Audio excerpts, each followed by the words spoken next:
Hey guys, today is day 1 of my vegan challenge week. This is a 7-part series that I'm doing on my channel because I did eat totally vegan for 7 days straight, and I'm sharing all of the recipes I made along the way. On a side note, I'm not a vegan, so a lot of these were my first time making these recipes, but I hope that you do enjoy them. So let's go ahead and just get started with breakfast. And for breakfast, I'm gonna be making a smoothie bowl. This is by far one of my new favorite things in the world to eat for breakfast, lunch, pretty much any time of the day. And I'm starting off with some frozen banana. I do have about 1.5 frozen bananas in there. And then I'm also throwing in some frozen strawberries. The key for this is to make sure that everything is frozen. That way you get that smoothie bowl texture. And then I'm adding in a little bit of this unsweetened vanilla coconut milk. You can certainly use almond milk as well, but just use it sparingly so that it doesn't get too liquidy. And then I'm just throwing it in the blender. Every once in a while, I needed to kind of break up the frozen mixture with my spoon to make sure everything gets totally mixed.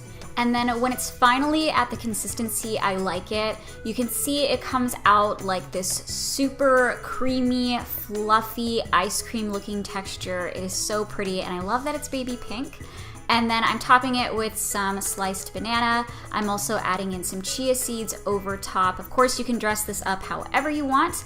And then I also put on some granola as well. This is like some pre-packaged organic granola that I got from Whole Foods. And because I don't even think I would know who I am without a cup of coffee, I'm pouring myself a cup, and I just put some in my little Yeti cup, which I'm totally obsessed with because it keeps my coffee hot for hours. I love it. And here is the finished result. I love this breakfast because it's very light and refreshing in the morning. It has a good mixture of texture and flavors. It's just one of those breakfasts that I never want to end when I'm eating it because it tastes so good, and of course, I just love how pretty it is as well. Next for lunch, I kept it pretty simple with a veggie and fruit plate, and I'm starting off with a big scoop of this jalapeno hummus that I picked up from Whole Foods. I like this one because it has a little bit of spice to it. And I am not stingy about my hummus. I like to add a pretty generous scoop on there for dipping. And then I'm also adding some Mary's Gone crackers. These are just the original version. These are whole grain, vegan, non-GMO, gluten-free. They're really, really crunchy and delicious, and plus they come in a bunch of different flavors. And then I'm also adding in some of these little baby peppers for some crunch. These are kind of spicy and sweet at once. And then for fruit, I'm adding in some grapes on the side. And next I am slicing up some lemon. I'm adding just a few slices to my water. I like to try to fit in lemon wherever I can throughout the week because it's really good for your immune system. And so I'm just adding a couple of slices to my ice water. And that is it. Pretty simple lunch, but really healthy and tastes super good. Okay, and for a midday snack, I'm making one of my absolute favorites, which is kale chips. This is by far one of the easiest recipes in the world, and it's so tasty.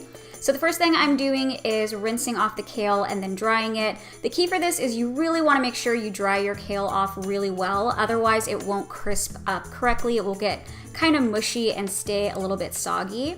And then I am laying everything out on a sheet pan.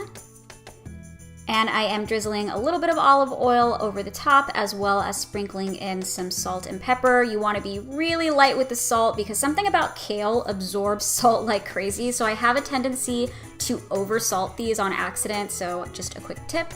And then I'm throwing this in the oven at 350 degrees for about 10 to 15 minutes.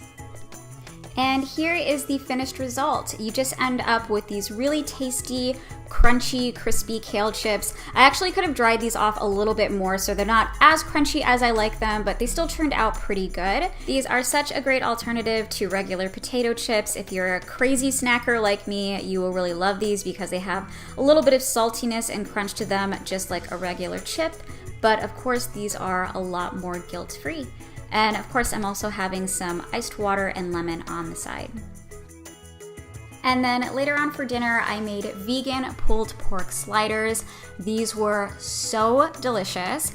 And the first thing I'm starting off with is making some red cabbage slaw for the sliders. I just have some red cabbage here that I'm kind of just roughly chopping up.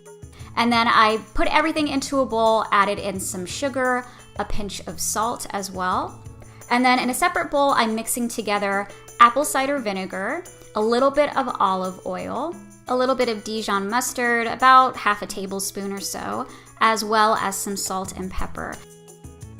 So obviously I just mixed it all together, and now I poured it over the red cabbage, and I'm just making sure it's all well incorporated.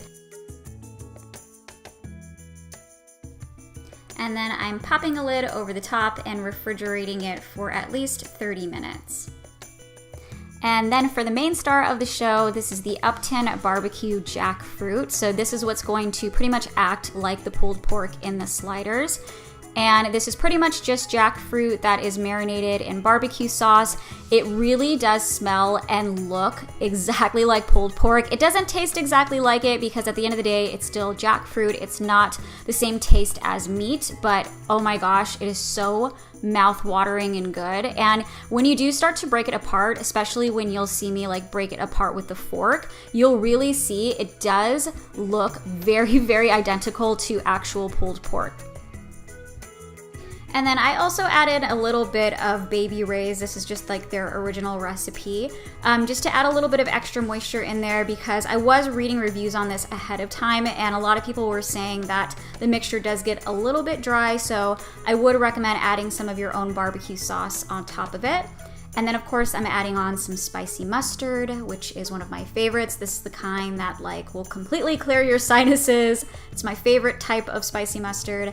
And then I'm adding on the jackfruit. I think I cooked this for maybe about 10 minutes. It really wasn't that long.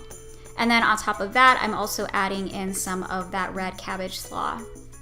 These little pretzel buns, by the way, I got from Costco. I love them. They are so good. And I just added in a little bit of that extra slaw on the side, as you can see. And yeah, that is pretty much what we had for dinner. This was so good and mouth-watering. Definitely if you are a barbecue lover, but you want to try something vegan, I would highly recommend this. And that is it, guys, for day one of my vegan challenge week. If you guys did enjoy this video, please be sure to give it a like. And if you're new, don't forget to subscribe. And again, all the recipes will be linked down below. Love you guys. See you tomorrow.